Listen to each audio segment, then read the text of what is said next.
was like, bro, why is he? Why? And I was gonna say it then, but I was like, he got to be shooting in that direction for the right cause. You know what I mean? I'm like, he can't be just shooting. Oh, that's an X6M. Anyway, I was like, he can't be just shooting, just like, you know what I'm saying, just plainly on the highway, knowing that his fucking car is passing by him. Okay, no, the dude, why would he? Why would he shoot the police and then pull over?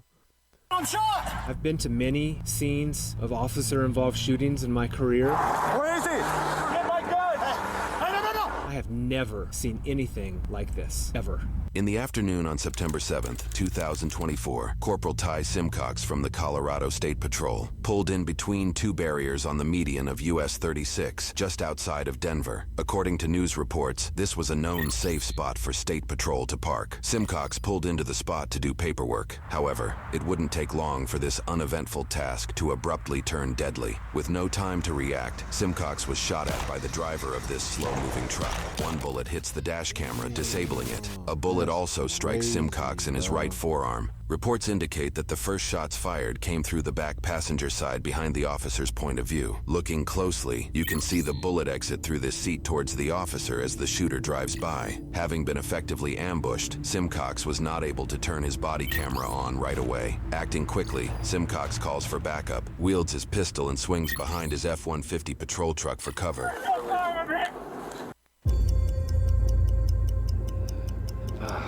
All right, Mikey, how's it looking? What do you see? I have no idea. Oh, what was that? Y'all ever get a sharp pain in y'all elbow that it just like it come, but it like go in, like I don't know how to explain it. That shit is irritating. That's worse than what they call it hitting your funny. Hey, y'all know it really ain't like the funny bone.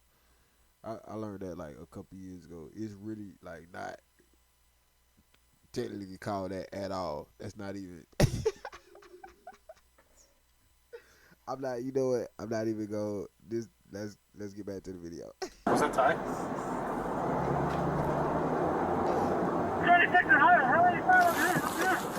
This officer, Norman Aragon, quickly Drop in chat and let me know. But I think it's called like a meniscus or something like that. Or some shit like a meniscus tendon or some shit like that. Yeah, drop in chat and let me know, man. I know somebody that know, man. responds to Simcox's emergency situation. As it just so happens, Aragon is a new recruit who was recently trained under Simcox himself. As Aragon rushes on scene, Simcox rushed to the back of his F-150 patrol vehicle and armed himself with a handgun. However, using visual indications, the shooter appears to have pulled over roughly 75 yards down the road, and reports share he continued to fire at the officer from that distance, using a handgun. This prompted Simcox to run back to the inside of his vehicle to receive his rifle, which would be more accurate for shooting long distances. Notably, Simcox also flipped his sirens and lights on. This action automatically triggered the rear, dash, and body cameras to begin recording. The loop recording feature utilized in police cameras allows the camera to recall moments before the officer starts recording, allowing us to witness the shooting even after parts of the dash camera had been shot.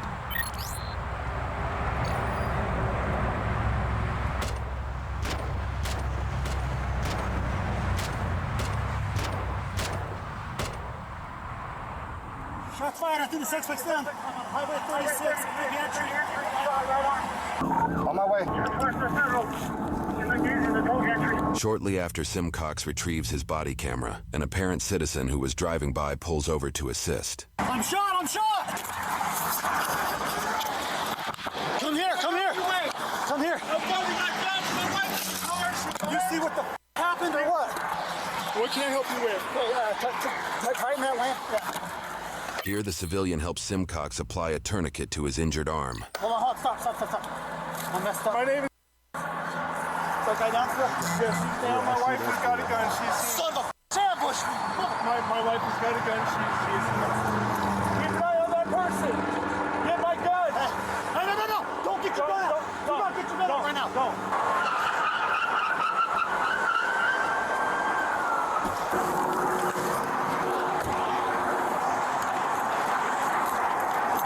Where is he?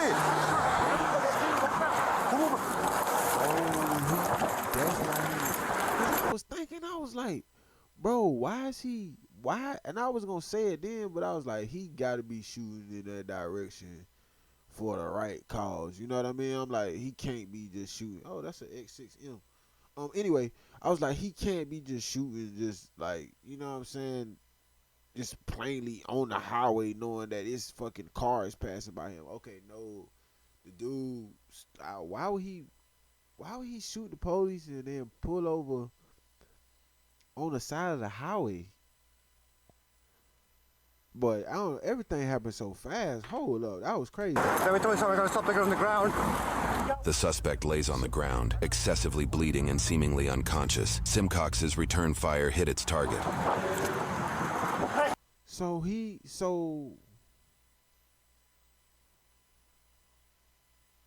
Put the gun away. Hey, are you a cop or what? The handgun used by the shooter is seen laying on the ground. I got it. Bitch! What's your problem? okay, so did he shoot at the police and proceed to drive off, but was driving off slow, and then the cop started shooting in the window? But it was no glass bust out on this window, was it? Put the gun away. Hey, are you a cop or what? The What? I'm confused. handgun used by the shooter is seen laying on the ground. He I got was it. Bitch! What's your problem? I got it. He was, okay, now I get the story. He was shooting at the police, but the police came around the side of the car and somehow grabbed his rifle. Because I was hearing the story, but I wasn't quite understanding, because it looked like he was like running. He didn't look like he had no chance to get no rifle. So, okay, so he must have went around the car, grabbed his rifle, and while the dude was still on the side of him shooting at him, he must have, the dude, I don't know if the dude probably seen him or whatnot, and he must have went around the back and then returned fire from the tailgate. You know what I mean? On the side of the, okay, now I'm getting the scene. Okay, now. Are you done bleeding? You good? Stand back. Get him in cuffs. Okay. I got him. Cover me. The officers handcuff the suspect and then check on Simcox's condition. Every time I got one in custody. This is my holster. What do you need to check? Okay, let me see. Check. I got him. Get my uniform off. I got him. This officer removes Simcox's uniform to check for any potential additional injuries. This step will also help save time for when he is medically treated. Piece of shit. Make sure nobody else is hit, guys. Let me see. Okay, let's get my. Let me get your vest off. I'm checking him out. Check this out. You're good. You got a shot at there. Hey, let's go. You're good, bud. You guys flip around. Go flip around. You want me to take the hospital? Take the hospital. Officer Aragon sprints to his cruiser on the other side of the highway to transport Simcox to the hospital. Every 27, I checked him out. He's only got one shot on the right arm. Okay, shots fired. R23's been hit. He's okay. Conscious breathing in the arm. Suspect is down. CPR in progress. Notify the captain. I got R23 on board. I'm en route to Denver Health. I got you. Move! On the shoulder. Changing the tone on your sirens. Yep, full blast. Move! On their way to the hospital, officers on scene discover more than just Simcox's body camera. Oh, he's leaking. This is where he was leaking it. Oh, Ty got hit? Yeah. I would leave that there for now. Let's just Leave the rifle? Let's clear it. Probably want gloves for that. It's Ty's blood. I'm not super worried. I know. I mean, just so we're not touching it. Probably don't. Does anyone have like evidence flags? Where's this piece? The situation caused the highway to be shut down for hours so police could properly gather evidence and clear the scene. During that time, a press conference was held to discuss what happened. I'm Brian Mason. I'm the district attorney for Colorado's 17th Judicial District. Anytime an officer, and in this case a trooper, is involved in a shooting, the agency that trooper belongs to or that officer belongs to is separated out from the investigation, and we have an independent investigation conducted by our Critical Incident Response Team. That's the Critical Incident Response Team for the 17th Judicial District. It is made up of law enforcement throughout Adams and Broomfield counties. I've been to many scenes involving officer-involved shootings, and they are always tragic. and we always do an independent investigation. But typically, before an officer ever fires his gun, there's some kind of lead up. There's some kind of warning, whether it is a traffic stop or whether it is responding to an ongoing crime. This trooper had absolutely no warning whatsoever. He was ambushed.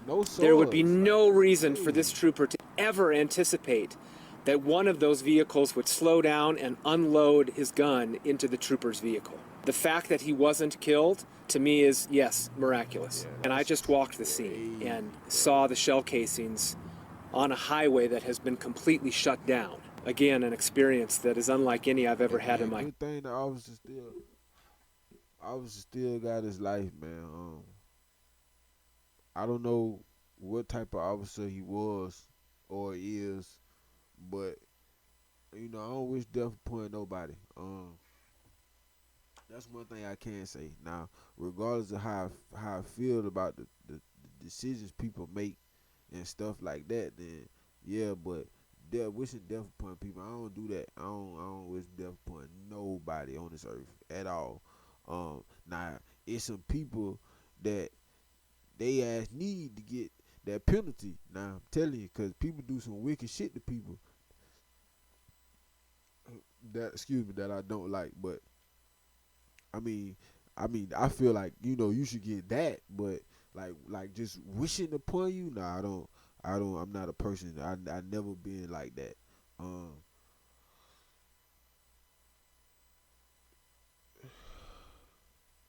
Like, that's a kind of heavy topic, because it's like,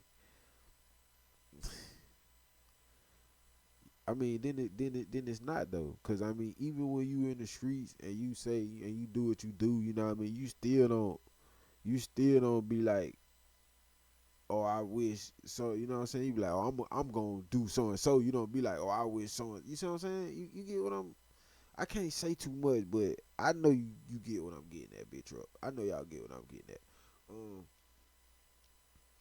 Especially now, I don't know what to say since my other channel was demonetized. I don't know what to say. I don't know how to post my content now, y'all. I don't know, man. I was doing everything. I only do reactions and fucking shoot my firearm, so I'm not sure. Anyway, I'm about to get the yapping and rambling. My bad for the yap session, y'all. But yeah, man, point blank period. I don't wish death upon nobody. I don't know what kind of officer he is. So I mean, that's good that he made it out of that situation. Point blank period. That's truly fucking miraculous. Miraculous how he even made it out of that period. That's crazy.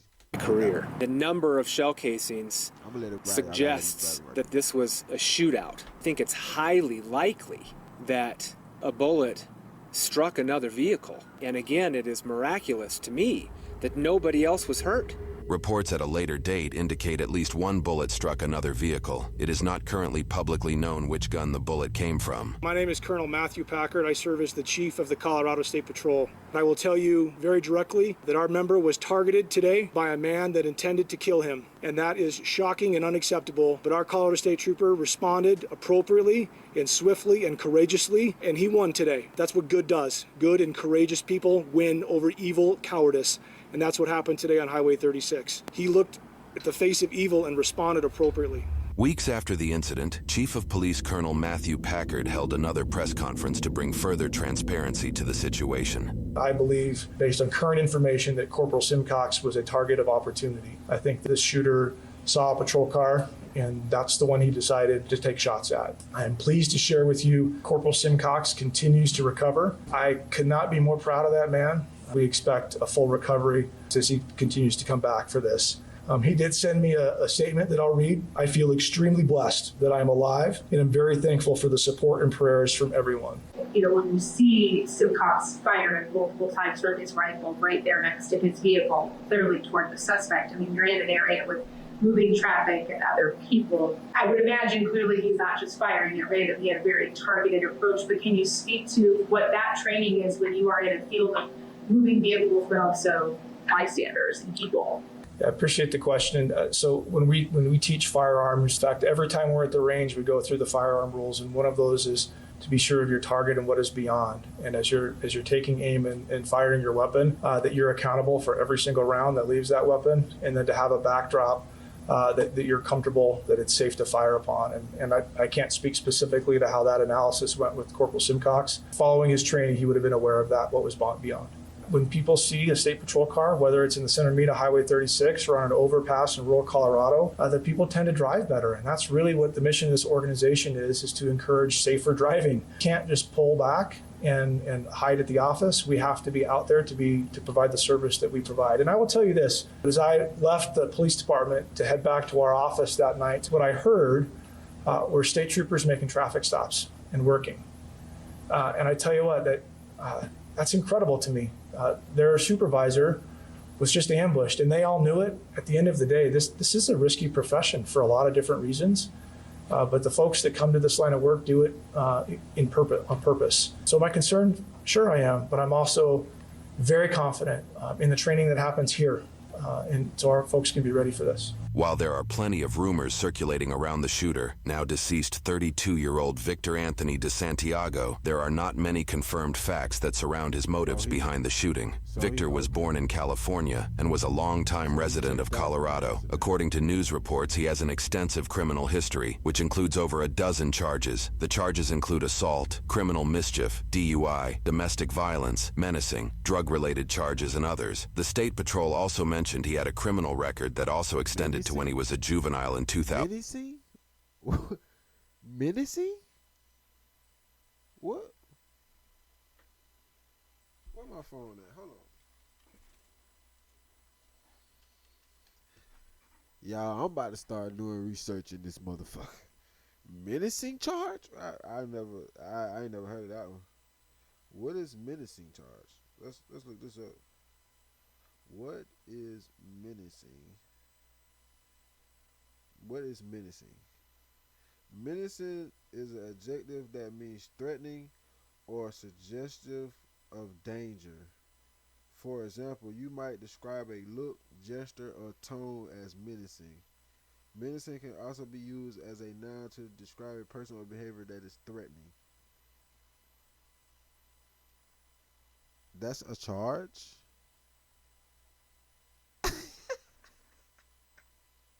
So just because I look at you and I look mean, I'm menacing? Huh?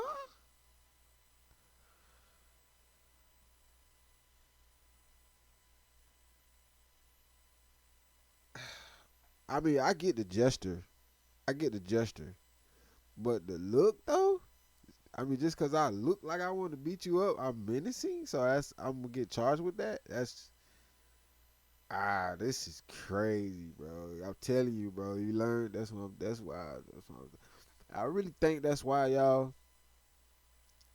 And I ain't gonna say too much, man. But YouTube, y'all gotta do better, bro. Cause, bro, I'm gonna tell y'all a little something too. In my little email, my little letter I got, it said that I was talking about controversial topics.